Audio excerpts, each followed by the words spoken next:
All right, we are on part two, 10K review. I started with the face of the financials, but now I'm gonna jump around a little bit. Um, okay, business section. We should all know what this company does by now. I think I've hammered that point home. It is a collection of operating businesses in a variety of industries with a big investment bank, and two, it's a levered investment portfolio of private and public equities and loans receivable. So that's what RILY is. That's what the business section will lay out, all those different segments. And then we'll touch on some of those things in more detail here in a moment. Okay, I'm going to start a little notes section in my sheet here.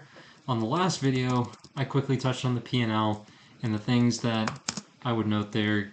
Positive GAAP EBIT, right? And that was 144 million plus 70 million impairment. And then depending on how you want to treat the dividend income, it'd be more than that, right? Net losses, so that positive EBIT soaked up by interest and trading mark-to-market losses. Some of it was realized. Okay, so those are the quick notes on the P&L. On the cash flow statement, remember to add back investments in securities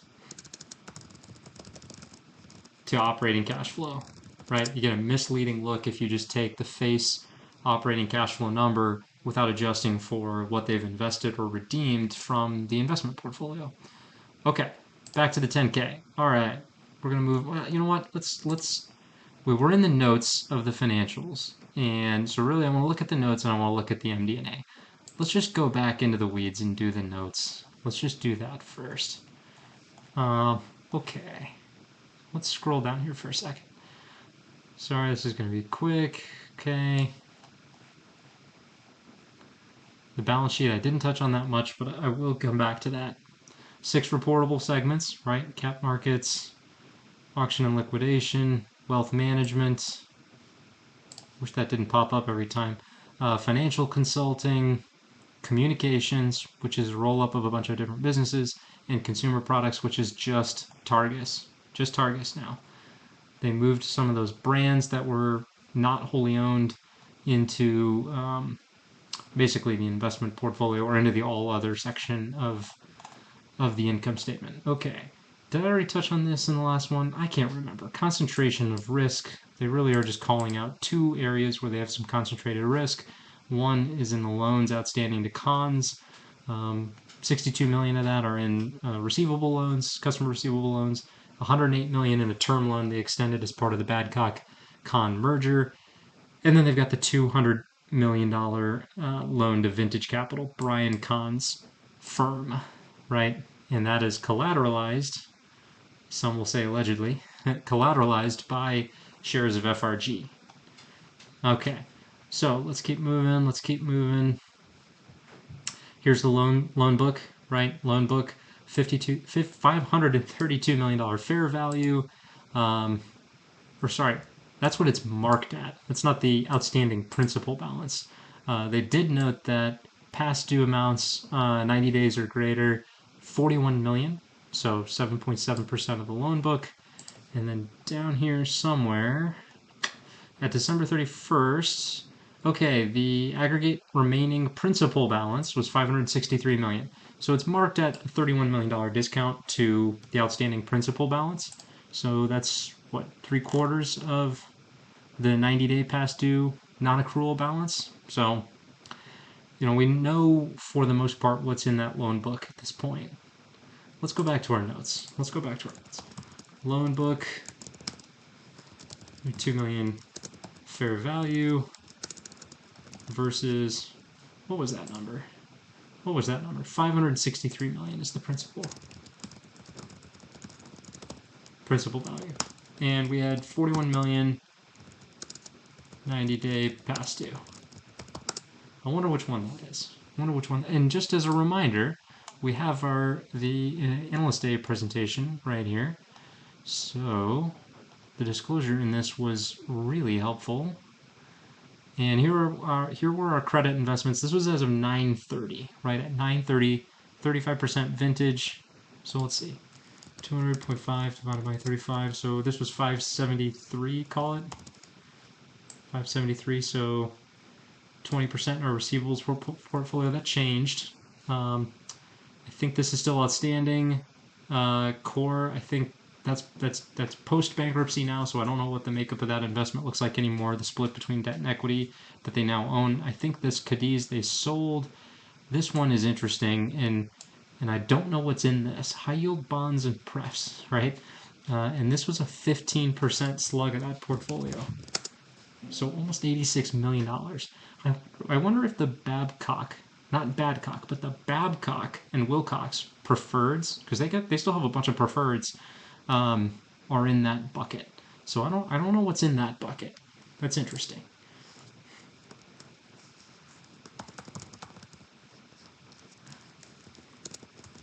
What's in the high yield bond pref bucket? 15% at 9/30, 23, or 86 million. Wonder what's in there. Okay, moving right along. Badcock loans. Okay, I'm not going to comment on that too much. That's now part of Con, which is really interesting. Definitely worth a look at that. Nogin. Okay, Nogin dip financing. They provided 17.5 million, and then another 15.5 million in Q1, and another 3 million in Q2. So that's total of 37 million dip financing, and it looks like they're going to take that company private as well. So yeah, on March 28th, approving the sale to a newly formed indirect subsidiary of the company, expected to close in April 2024. So it looks like they're buying Nogin, and I wonder if I've got a ticker, open. Here we go. So this is an interesting company where I believe it is tech, e-commerce, and technology platform. So I think they plug into, or they provide services to consumer brands, product companies, and I think they commented on in the analyst day that some of the brands portfolio is already a customer of this platform, right? So this was a $40 million company, grew to 100 million, clearly backed off a ton from that. Gross profit, right? It's got gross margins. SG&A wildly out of control compared to the growth, right? It's almost like I don't even know that they sell consumer products, but it looks like your typical retail company that just had this big demand spike from COVID and then rolled over post-COVID. So I don't know what this is going to look like coming out of bankruptcy, but my guess is a lot of this OpEx is going to get shed during that process. So that'll be interesting to see what comes of that. And I don't know that they'll own 100% of it, but it sounds like they will. So looks like maybe another acquisition that will fit somewhere in the portfolio. I have no idea where. Okay, equity securities. Let's turn, I hate these underlines. Okay, equity securities, 994 million. These two, 59 million and 3 million of bonds and fixed income. So 62 million of fixed income stuff and 35 million of funds, probably LP interests in funds. And they've been bleeding that down for quite some time now. So my guess is that's on its way down to zero or close to. The 994, so that gets us to the $1.1 billion equity portfolio, or sorry, securities portfolio, excluding the loan book, right? So we've got securities portfolio or investment portfolio, whatever the hell you want to call it. We got 1.1 billion of stocks and bonds, private and public, right? And then we got a $532 million loan book of private and public stuff. I think some of the credit they own is publicly traded. I don't know. Maybe not. But it's a mix. And in their investor presentation, they gave us a nice little breakdown somewhere. Where's that? Here it is. Okay. So well, they included cash in theirs, right? So and due from clearing brokers. So I'm ignoring that for now. So here you go. This 263 plus the 730. My guess is 263 plus 730. That's our 994, right? So of that 994, this amount right here, 263 million is public stuff. 730 million is private stuff. So we can kind of back into some of that. So 263 million public, 730 million private. And that's interesting. So 730 million, and we know that we haven't gotten there yet in the review, but we know that they marked FRG at, where's my font? Is my font all goofy? I don't like that. Okay. So this is private equity. FRG, they marked at 287, right? Oops. So we know we got 443 million of other stuff, and we'll come back to that in a minute. Okay, so they give us this, then they start to give us some disclosure around what's in those things. So first are the brand investments, and I think, let's see, with respect to 5 of the company's investments, ownership interest ranging from 10 to 50. Okay, so that 10 must be the most recent one, the Scotch and Soda. I don't know if that'll include BB because that, well, yeah, I think BB is actually like a 27 something % ownership interest. So anyway, here's like the P&L breakdown of those brands, right? You can see revenue, net income is like half of revenue because it's just licensing income. That's all managed by Blue Star. And let's see. So we knew that at 9:30, Hurley and Justice were in the private portfolio, and they were 30% of that. So if that was 573, 30%, 172 is what those were marked at. And we know that they bought them. Yeah, here's the table. Okay, so they actually own 9 brands, and this must be including or excluding. I think this excludes BB because they hadn't bought it in at the time. So 6 brands, 80% ownership. There's Hurley, there's Justice, there's Scotch and Soda, and then you'll add BB and Brookstone. There's 2 additional ones that came over as part of the BB parent company acquisition, right? So okay, they've got in those 3, that's about $100 million invested in those, and we know that these 2, this is about 97.5 million, were potentially marked at 170 something million. Does that sound right? I think that sounds right. Okay, let's come back here. So I don't know what the rest of that.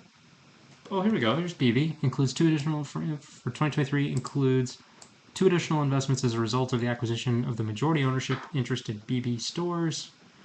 Okay. 5 of the company's investments. Okay, so we've got this brand portfolio, and this is what's spitting off dividend income to the P&L, right? The majority of that dividend line stems from this group of holdings. Oh, here we go. The fair value of these 5 investments totaled 283 million. Okay, so we got that number.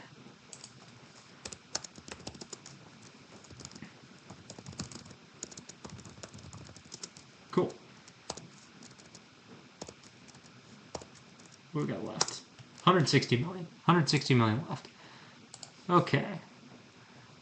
Here is FRG, now known as Freedom VCM, giving us some breakdown on this. When they originally bought it, it was 281 million for 31% of the company. We can see some details on the balance sheet and the P&L for the 12 months ended September 30th. I think based on the last Q, that means they produced. Anyway, I'll come back to that. We can kind of back into a number that they did in the quarter and potentially compare that to when the company was still public. Here's Babcock and Wilcox. Oh, sorry. First, they marked it at 287 million, and I saw there were some people that were questioning that on Twitter, right? They questioned that on Twitter, but I think the argument there is let's go to that slide on franchise group, right? Let's pause for a second and talk about franchise group. So here's what's happening with franchise group. When they bought it and took it private, had 2 billion of debt, right? A little bit of cash, 2 billion of debt. So this was an LBO. I think at the time it was doing maybe 350 million is what they guided to in EBITDA, right? So 2 billion of debt on 350 million of EBITDA, that's 5.7x leverage. So this was an LBO. And what's really pretty crazy is RILY's $281 million investment.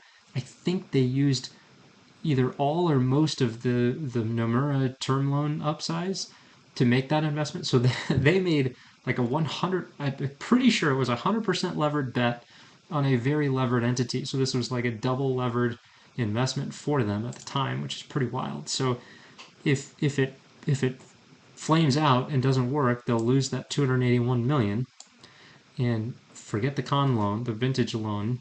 That's different. It's not an ownership interest in FRG. So the max loss they could have on this is 281 million as of today. But if they're right, the upside could be significant. So here was the controversial slide from the analyst day talking about the 6 different companies that sit inside of FRG. And what they've done, and this is probably why they remarked it, they sold Sylvan at a price better than what they had it marked at here, right? They dropped Badcock into cons and got shares of con, plus the term loan, which is not in FRG, that's at the B. Riley level. And I know they didn't get this 390 million, but they got an ownership, they de-risked the company, right? Because they shed some debt went along with it. And they got some equity in it, and that equity repriced a decent amount higher than where they merged the Badcock entity into. So my guess is they took a little bit of debt off the table with the sale of Sylvan and by shedding Badcock, and that gave them a chance to say, okay, great. If the fundamentals hadn't changed at any of the other entities, then that maybe things are looking a little bit better than they were before. I don't know. That's just my guess. And the reason why they did this, right? So some people were questioning, oh, these say 2022 actual and these are 2026. Well, this is a private investment, so they have time to hypothetically, they have time to let this bet play out. And they marked these top 3 with 2022 actuals because they intend to divest those soon, right? So sell these 3 brands, repay some debt, and then focus on the 3 segments that they think have better upside by 2026. One of them, Pet Supplies Plus, this is a franchisor and probably a pretty good company. I don't know how realistic all these numbers are. I think the American Freight number maybe is the most interesting one potentially, but Pet Supplies Plus is executing fairly well. Badcock and American Freight are a play on the same theme of this rent-to-own industry being really beaten up and earnings going from positive to hugely negative, right? Where's my franchise group numbers? So this is franchise group pre-close, right? This is the last bit of public data that we've got. So these are TTM, these are all 12-month numbers, right?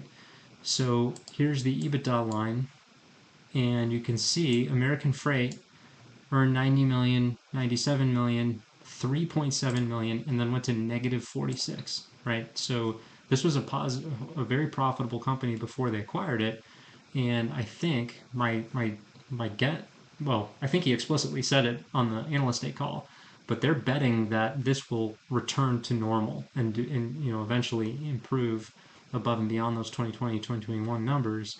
Badcock was kind of the same deal, only a little bit different because they did a bunch of sale leaseback stuff with the real estate that they owned. So these were the numbers, and this is a big reason why earnings went south at FRG is like 100% because American Freight went from massively profitable to loss making. So anyway, all right, back to the notes. Where are we? All right, moving right along. We got the Babcock and Wilcox equity investment, right? They own 31% in B&W, and I've seen a lot of people talk about this one, and I followed this company maybe back in 2015 when they spun off BWXT, the nuclear business, and this is the engineering and construction division of that business. And under previous management, they underwrote some bad construction projects and nearly blew the company up. And B. Riley came in, I can't remember when it was that they came in, and they basically provided some rescue financing. And then Kenny Young took over as CEO to run the company as part of that investment. So this is a really interesting business in that the fundamentals in some places look good and in other places look absolutely horrible, right? Like the cash flow statement, this is since 2016 they have not produced a lick of positive free cash, um, and that's really hard to sustain for a long period of time. So they've borrowed their way out of that problem. But it's a turnaround. This is a multi-year turnaround. You can see in the revenue line. Let's just pull back on the. We don't need 2025 numbers. So this is EBITDA and revenue, right? You can see the old management team nearly blew the company up somewhere in this period. I don't remember when it was. It was before COVID happened that Riley came in. They got rid of those loss making contracts, and they've actually grown the business since then. And I don't know about this 2024 number. I thought they're still guiding to revenue growth in 2024. Maybe not. I can't remember. But you can see the EBITDA line's improving, and the challenge they've had is A, working capital, and B, the balance sheet's still a mess, right? They still have a lot of interest. They put up a lot of these letters of credit for some of the projects that they're working on to backstop those. So I think they've got a capital structure problem more than they have a bad business problem. And they have these pieces of technology, these renewable technologies that are really fascinating. I don't know the technical aspects of them, but if someone were smarter than me knew that they were good pieces of technology, then this could be interesting because this thing is Left 4 Dead too, right? Totally blew up. Okay, so B&W. But okay, let me go back to the crux of the matter is the debt is mostly baby bonds, right? So B&W, again, just like Riley, has a carefully constructed capital structure. Now they have some debt backing up revolver and letters of credit, and that's secured with now Axos Bank. But most of the debt is baby bonds that mature in 2026. So, as I'll come to later, much like B. Riley, these guys have a few years, or maybe not a few years at this point, but like more than 18 months to try and allow this turnaround plan to play out, right? So, I guess we'll see if they can get it fixed. But fair value of this was 40 million. 40 million is what they have that marked at. Okay, other public company investments at December 31st. So the 14% in Synchronos and 11% in Alta. I think they've since sold that Alta equipment investment. In Synchronos, again, they made an attempt to take this company private and pull it into their communications segment. These guys sold a business to the Constellation Group spinoff at a decent price. I don't know what's left and what it looks like, but I think they commented on the investment day or analyst day. They said something like, yeah, they invested in some preferred, and I think a part of that got paid back, and another part will get paid back here soon because they got these proceeds right from the sale of that business.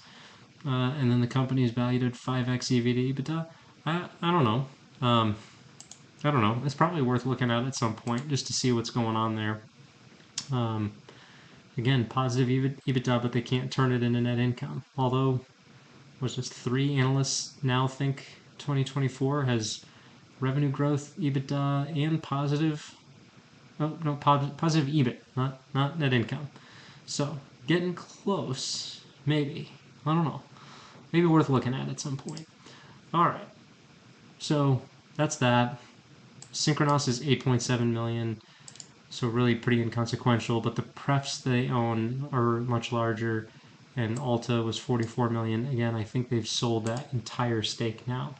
Um, and then some other stuff. Yes, so the other equity investments are six private companies.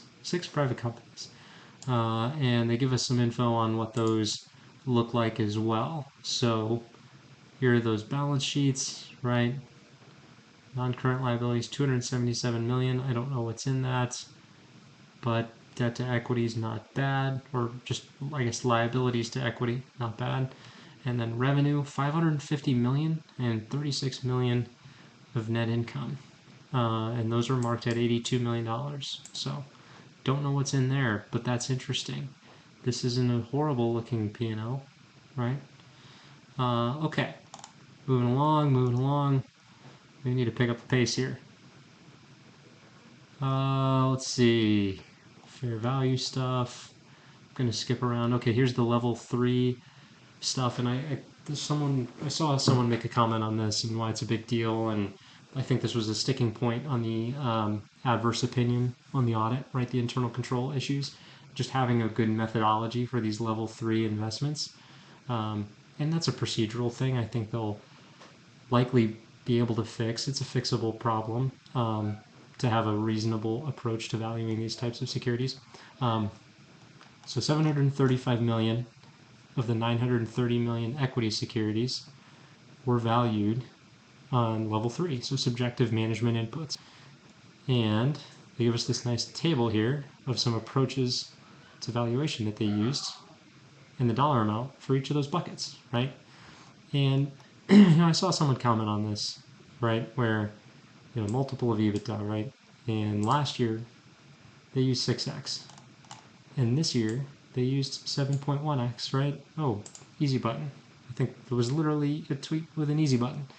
But this was a $662 million bucket, and last year was a $304 million bucket. So the makeup of that has changed substantially, right? So my guess is FRG fell in this year, right? And it didn't last year. And yeah, I think FRG is probably worth more than 7x EBITDA. So I don't know. I don't think it's totally fair just to look at this side, these weighted multiples that they've used in the portfolio versus last year, and judge the process for valuing investments in on their balance sheet. So anyway, okay. Here we go. We got some.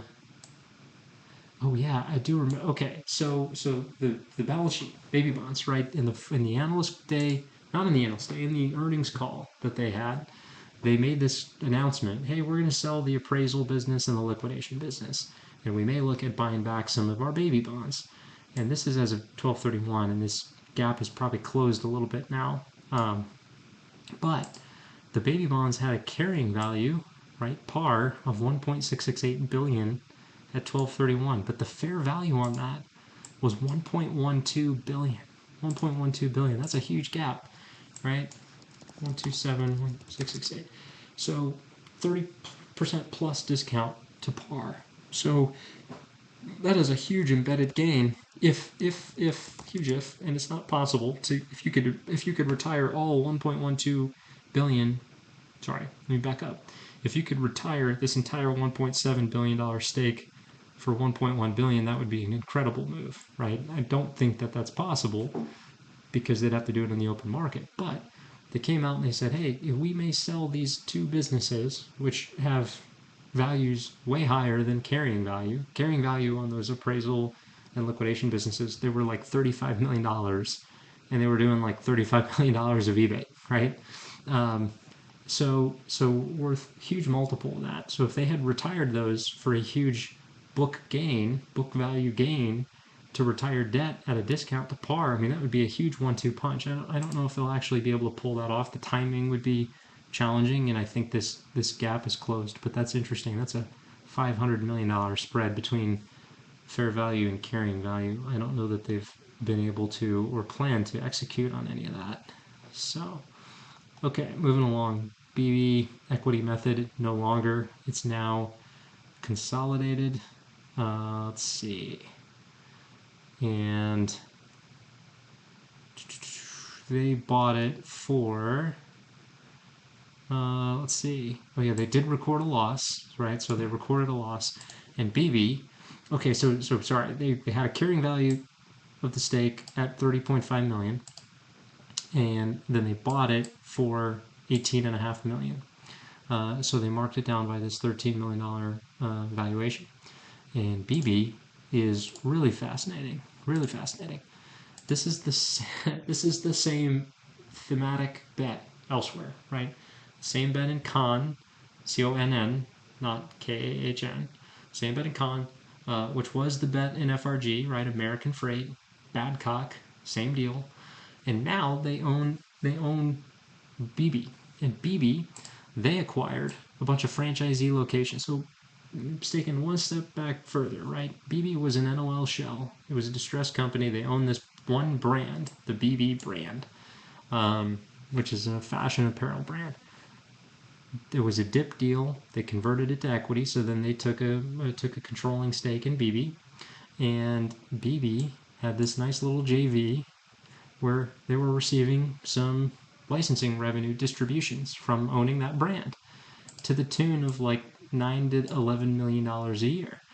And then they wanted to tap further into that NOL balance, and so they bought a bunch of franchisee locations of Buddy's, right? Buddy's, the rent-to-own business. And that was, did well in 2021, had $3.5 million of EBITDA, and $2.4 million in 2022. And then it hit the skids just like American Freight, just like Aaron's, just like Rent-A-Center, just like every single other company in that space. So it went from positive earnings to negative earnings. These are my estimates, so I don't know if these will be right, but you can see, it's starting to turn the corner back to positive territory. But BB is like a sub $3 stock. They earned 75 cents a share in 21, 86 cents a share in 2022, 39 cents. So right, we're already talking less than 10x trough earnings. And if that Buddy segment recovers back to profitability, you're talking about getting back to 80 cents a share. I mean, this thing could be a huge add to RILY. I have it still earning somewhere between $5 to $10 million in free cash just by itself. So I don't know. I don't think that was a bad bet. I think that's ultimately gonna play out for them. And now they own, they add to the package of brands because BB owned the BB brand and the Brookstone brand. So 2 brands came along in this deal, plus 68 franchisee locations. Damn, this thing is just complicated. It's just complicated. And I started to do this after someone posted this on Twitter. I started to build this little chart, and I stopped because it got too confusing. And I'll finish it sometime. But you got the stuff that they own, right? Got the loan book, which has some stuff, and it owns some other stuff, and they own some of that other stuff. And FRG owns the franchisor to Buddy's, and BB owns Buddy's franchisees, right, which pay royalty revenues, right? And here's this brand and that brand, and here's these other brands. So it's just a complicated structure of investments. Okay, moving along. This other stuff, that doesn't matter anymore. That was an old disclosure. Okay, acquisitions. Just BB happened last year. FRG, they call it an acquisition, but really this was an investment. Targus was in 2022, and Targus looks like Targus is a question mark to me, where we'll see if this is actually going to pan out. I thought they had good commentary around it at the analyst day, but where is it? Where's Targus? Here's Targus, right? So these are COVID years, so I really wish we could see a couple years pre-COVID and what this business was doing. But in COVID, 2020 and 21, it's 40 million-ish in EBITDA. Jumped to 51 million in 22, or during this TTM period when they bought it, it was 50 million. I think that's what they announced. They said, hey, we spent 250 million and it did 50 million. I think that was the press release. And then it fell to 14. And this is an EBITDA number, right? So I don't know. This thing is, maybe it gets back to 30, right? Maybe 30 is the number that it ultimately can get back to. I mean, this is a pretty big revenue drop off. So I think that's a question mark in the valuation. Okay, other acquisitions, Blingo, Bullseye, those are now in there. This is interesting in the restructuring charges. For a company that is reportedly distressed, whatever, this is a business that took no restructuring charges in 21, 9 million in 22, and only 2 million in 23. I mean, that's not, in my mind, the sign of a highly distressed entity, right? That doesn't need to enact significant layoffs and restructure a whole bunch. So to me, this is just one sign on the actual health of the underlying operating businesses. So again, I am trying to separate the argument here into there's a fundamental operating business argument and there's an investment portfolio argument. The fraud stuff is in its own category. It's in its own category, and you got to evaluate that independently. And I think that has ramifications on mostly the investment book and less so the operating book. Okay, securities lending is just a reminder, like the balance sheet, the net total assets on the balance sheet are high because they have this asset and an offsetting liability in the securities lending portfolio that gross up the balance sheet to a significant amount. So if you're comparing, an equity to total assets like you would for a bank, then I think you've got to net this down a little bit. I don't know that there's substantial credit risk in this. Maybe I'm misunderstanding that portfolio.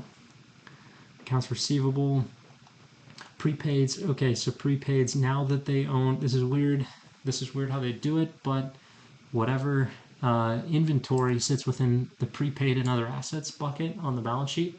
So now that they own Targus, they have working capital needs, right? So inventory, mostly in the consumer electronics products, whatever, backpacks and keyboards and stuff like that, that's all sitting within that prepaid line. And working capital took a big bite out of the last 2 years' cash flow for them. Okay, PP&E, they don't have much. They don't have much CapEx. Depreciation and amortization runs way higher than actual CapEx, right? Let's go to my cash flow. Here we go. Okay, so I've got DNA. Here's DNA, right? 54 million last year. Oh shoot, I actually, they had some asset sales, but the last couple of years CapEx has been running like 3 million a year, and then in 2023 I got this. This is like the actual, all the data here. Let's see what it was. Here it is. So 7.7 million. Sorry, they've been running maybe a little hotter. Let's just pull that one weird anomaly year out. So call it maybe 4.5 million a year. 4.5 million a year. Okay. So virtually no capital needs in the business.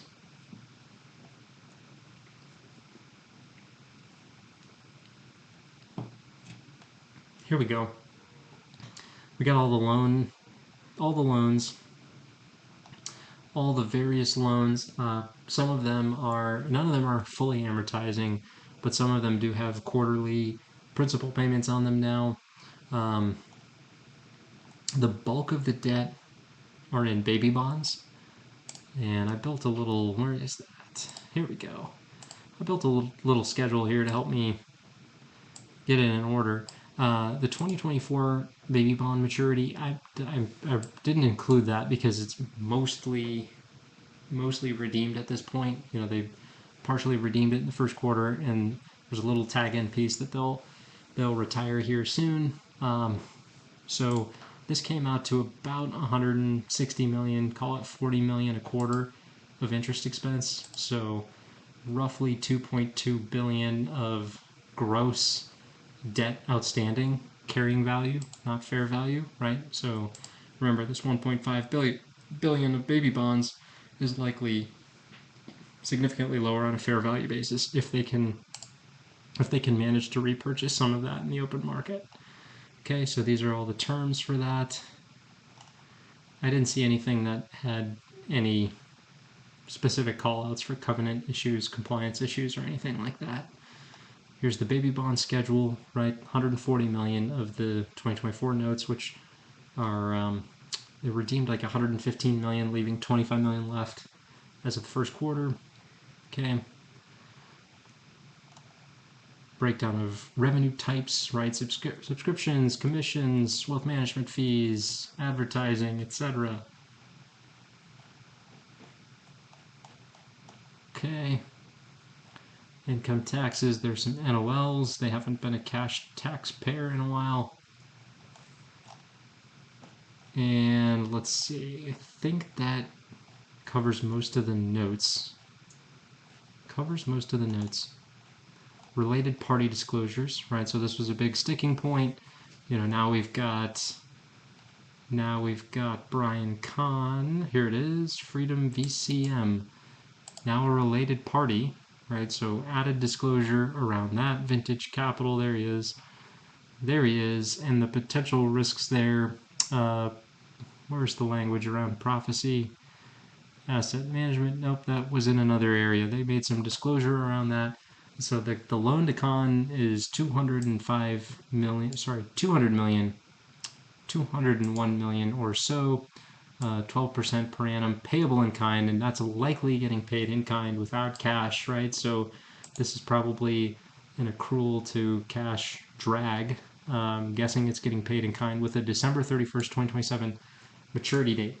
So think about this for a moment. They will have a couple years to allow FRG to play out, right?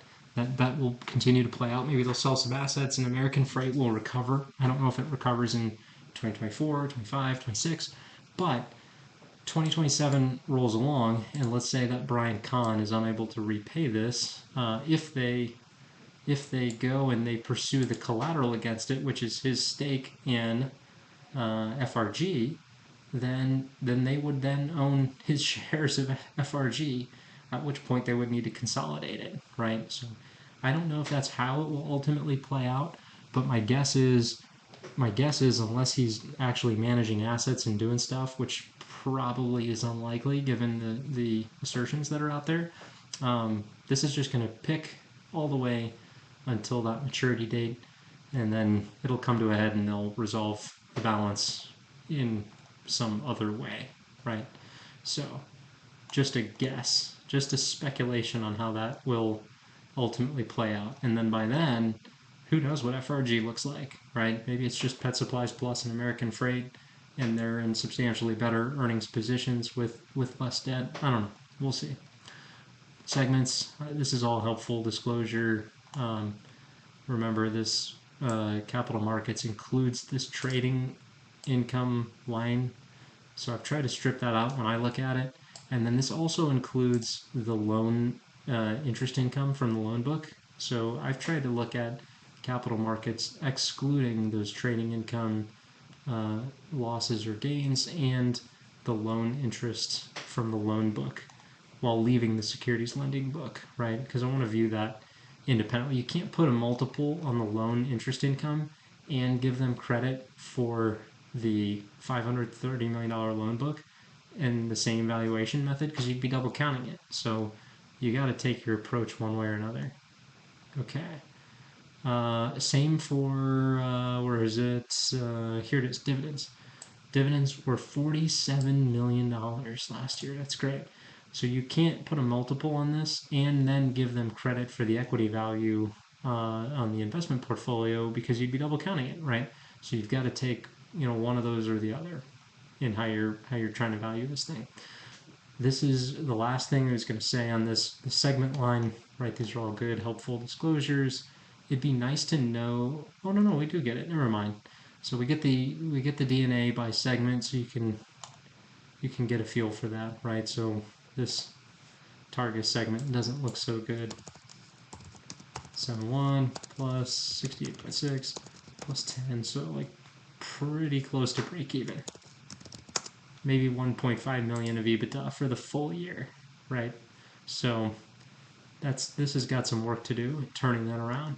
Okay, the all other segment, quasi segment. This is interesting, and this is where I believe BB falls, and where the Buddies franchisees fall. So newly acquired, right? Newly consolidated.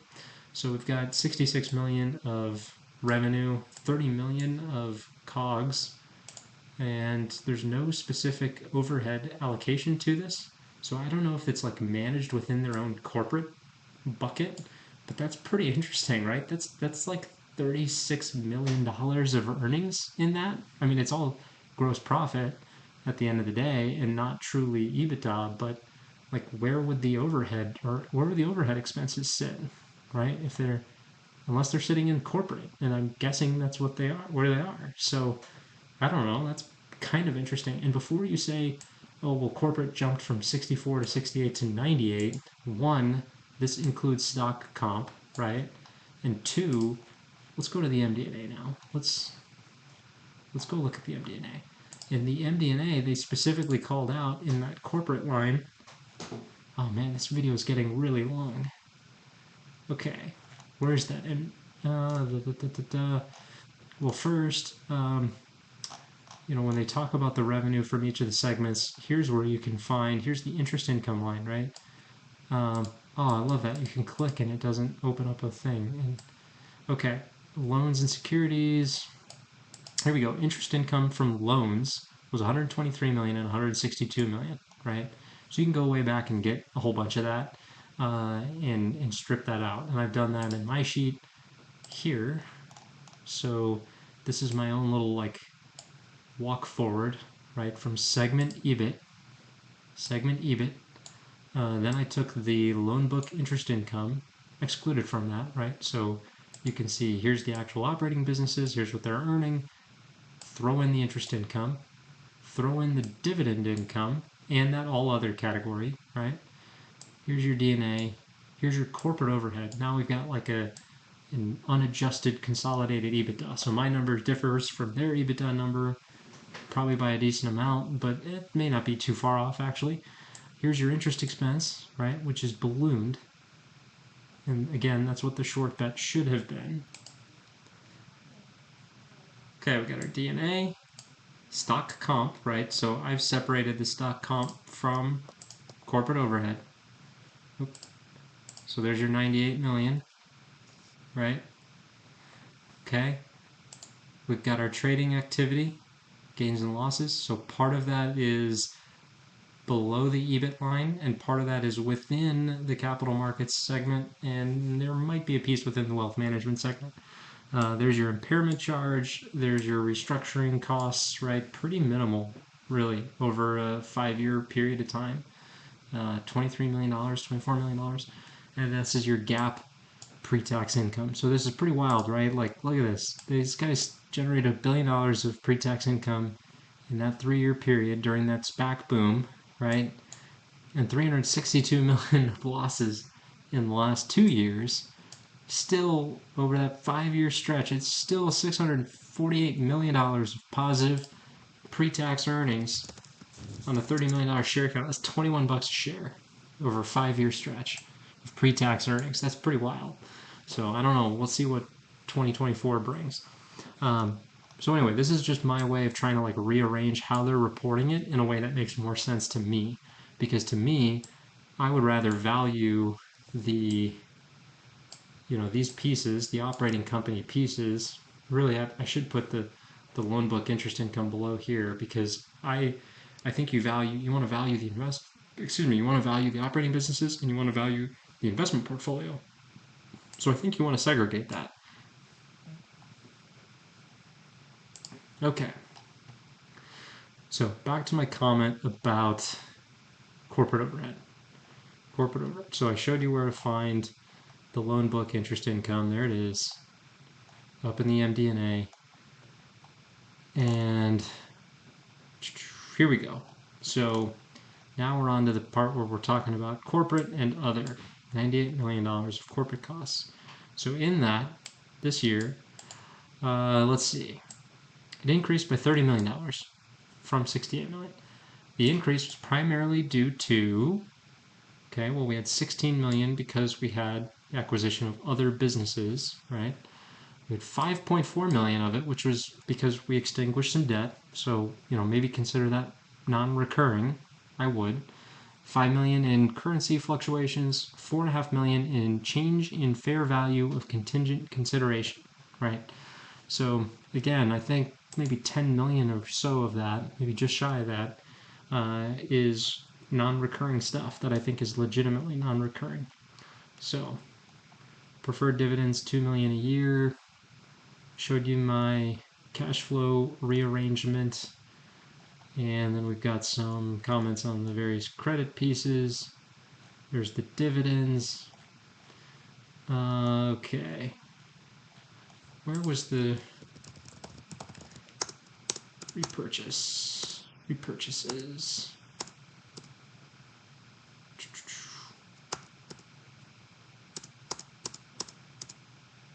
Common stock repurchases. So,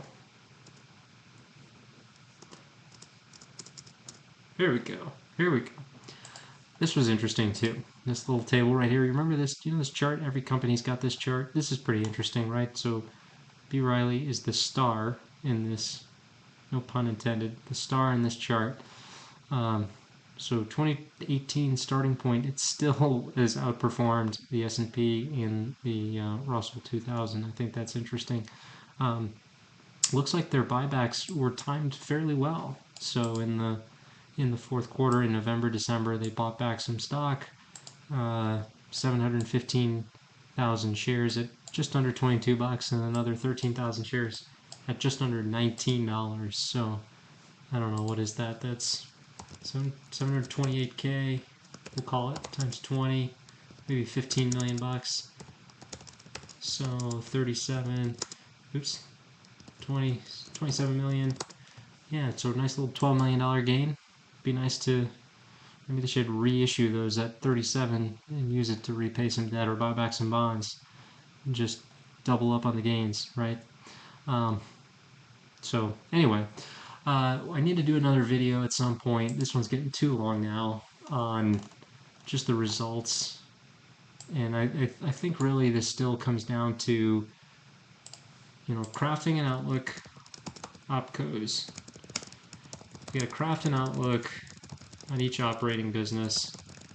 And some of them are in growth mode and others are not, right? Or some of them are higher multiple businesses than others. I've long said that the consulting business, which includes appraisal, is probably the crown jewel. It's high margin. It's minimally capital intensive. It has public comps that are out there trading at 10 to 20x EBITDA. Like, this is a standalone high multiple company. Communication, there's a bunch of DNA here. This is EBIT, remember, not EBITDA. So communication has high cash, minimal capex. It's probably a low multiple business, but they did make the argument. They said, hey, look, we've got part of it, these three, that are more mature with high margins and virtually no capex, right? And these other pieces, which are 200 million of annual revenue, are likely stable or growing. So, I think the way that I approached it when I put my numbers together is, here's what they said are the declining pieces, right? So I think that's a decline rate of like 8 to 10%, maybe 44 million to 33 million. And then these other pieces, which we don't have as long of a track record, but I think if you grow those at some rate, and then take the decline rate from there, you get a slow decline profile, right? So I think that's probably the right way to approach that one. Targus, I don't know what that's going to do in 2024. These previous years, this included the brand portfolio, so these are now in the dividend line down below. So anyway, I think a reasonable approach would be take the low multiple stuff, right? Capital markets excluding the interest income, comms, and potentially Targus if you can realistically come up with a number for it, and slap a low EBITDA multiple on these, maybe like a 5x multiple, I don't know. And then these three segments are probably worth more. I think the liquidation business, if tied to, I think it goes hand in hand with appraisal, they're more valuable together than they are not. So combined, I think this is probably a 10x EBIT, at least 10x EBIT business, right? So I think you've got some high multiple businesses in here and some low multiple stuff.